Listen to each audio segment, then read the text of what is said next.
Hot on the heels of an extremely fake-looking leak for the Nintendo Switch 2, we now have a whole new rumor cycle going on right now for, once again, talks of a potential PS5 Pro. Though this supposed leak does have, I think, a little bit more merit and interesting things worth talking about. Now, this supposedly comes from a website called Key2 Gaming that cites their own personal sources that don't want to be named because of not supposed to be talking about this kind of stuff just yet, so kind of boils down a little bit to the traditional dude trust me when it comes to this kind of leak. But what does make this interesting is that some of the information here does line up with things we've heard from some previous leaks as well, including some from sources that have been at least more often than not correct. A good example being Tom Henderson of Insider Gaming. Previously he had talked about the Project Q, and that ended up being a real thing, and has also talked about a revised PlayStation coming out later this year and a Pro happening in 2024, which is something that this newest leak talks about. That late 2024 date is cited in Key2 Gaming's article as well, but the additional details they talk about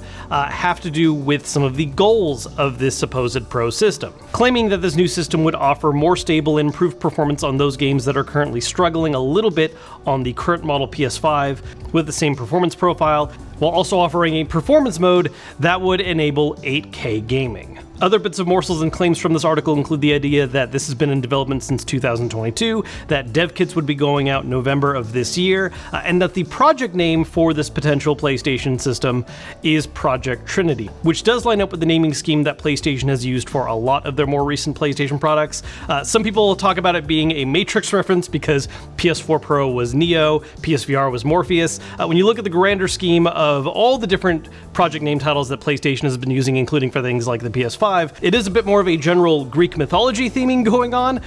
but the idea of it being Matrix references is also pretty awesome. Now, the concept of something like a PS5 Pro has been a very popular thing for speculation. I mean, as soon as the original PS5 came out, before it was even actually fully released, we already had people talking about the possibility of seeing this kind of mid-gen refresh happen again. It is a relatively new thing when it comes to gaming consoles because traditionally, while mid-gen refreshes have existed, they've always been focused more on slimming down, making something that is more affordable, maybe offering some kind of additional functionality, but traditionally, mid-gen refreshes have never really been about spec bumps, until last gen with the PS4 Pro and the Xbox One X. And since that became a thing last gen, people have really hooked onto the idea of, well, what if we see that happen again for these current gen systems? And that is something that I personally have been really skeptical of and just resistant to the idea of, because in my mind, honestly, the concept of a Pro mid-cycle refresh right now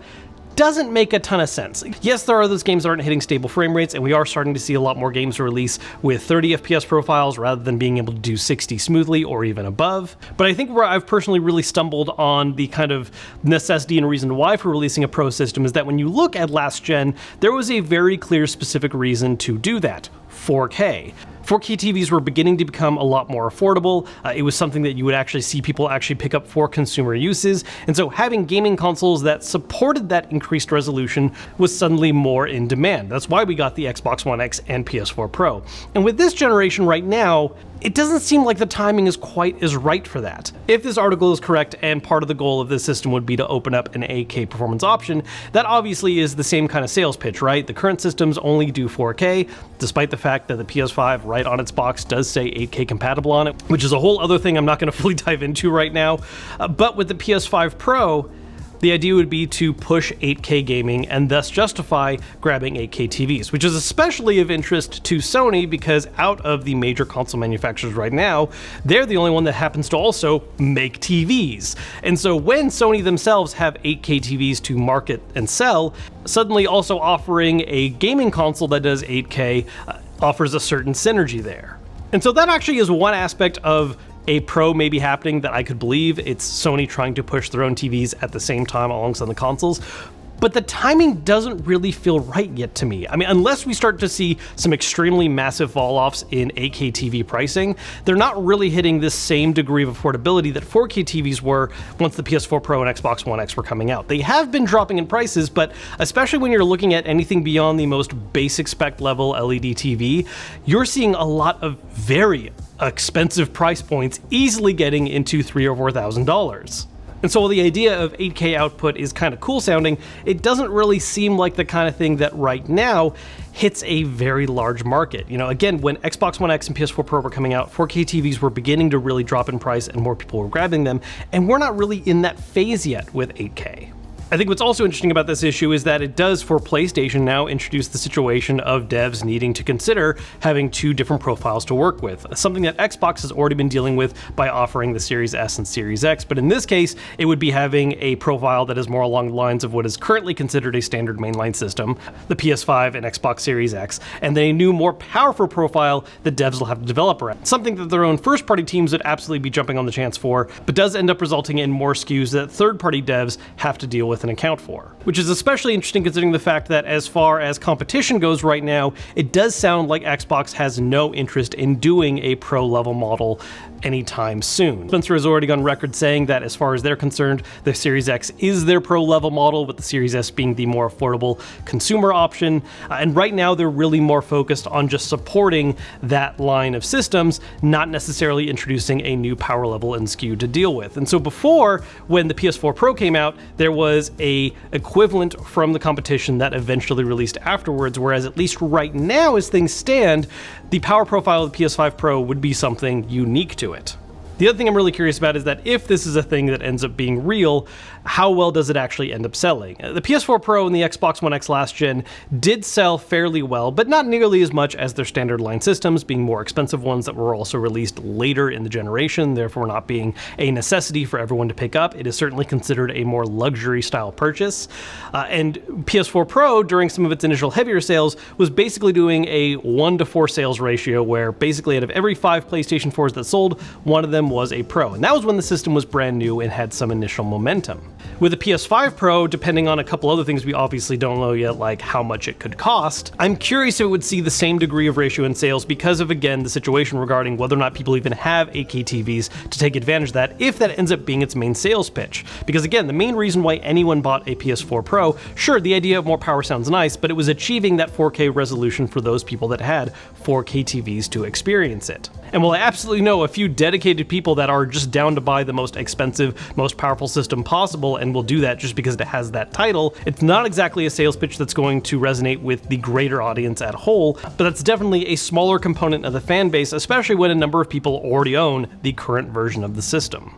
Now, the kind of weird thing with rumors and reports like this is that, you know, one of the things we can point to is how it does line up with what some other people are saying, but also it's lining up with what some other people are saying. Part of the reason why I think it's really important to take a heavy grain of salt with any kind of news like this, it's like, yes, sure, other people have claimed that it's being developed and is going to come out around the same time. The concept of being called Project Trinity does line up with some of the other project names that Sony has used, but this is all based on information that we all have access to. And so if someone wanted to plant some seeds of, well, maybe this is a thing that's happening, this ultimately lines up with what a lot of people have already been talking about. Now, on the note of matching alongside other things that companies have been doing, I do find it interesting that if this is a thing that's real, Sony is taking a very aggressive hardware stance this generation. Obviously, the PS5 came out in 2020, and while there's been a bit of a gap between them, really starting this year, there's a lot of hardware that they're releasing and supposedly working on back to back to back. We started the year with PSVR 2, they have revealed Project Q, which is slated to come out sometime later this year. They've announced their own first-party wireless earbuds for using with PlayStation systems.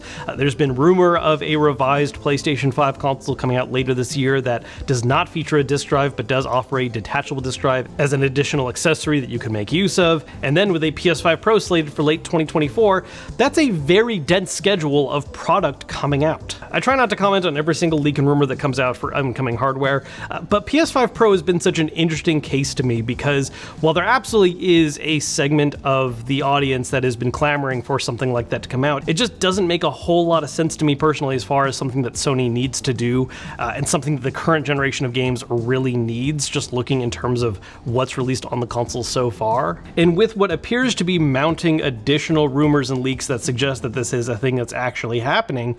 I just find myself being very curious how it's all going to actually go down if it does release next year. So this is just me going off about some of my thoughts of this whole thing. Let me know what you guys think down below in the comments. Is a PS5 Pro something you're interested in? If you already have a PS5, would you buy a Pro all over again to get more stable frame rates or even achieve 8K if you've got the TV to support it? What price point do you think you'd be willing to pay for something like this? Let me know down below in those comments. As always, if you enjoyed the video, hit the thumbs up button to let me know. Subscribe if you haven't yet, and I'll see you guys later.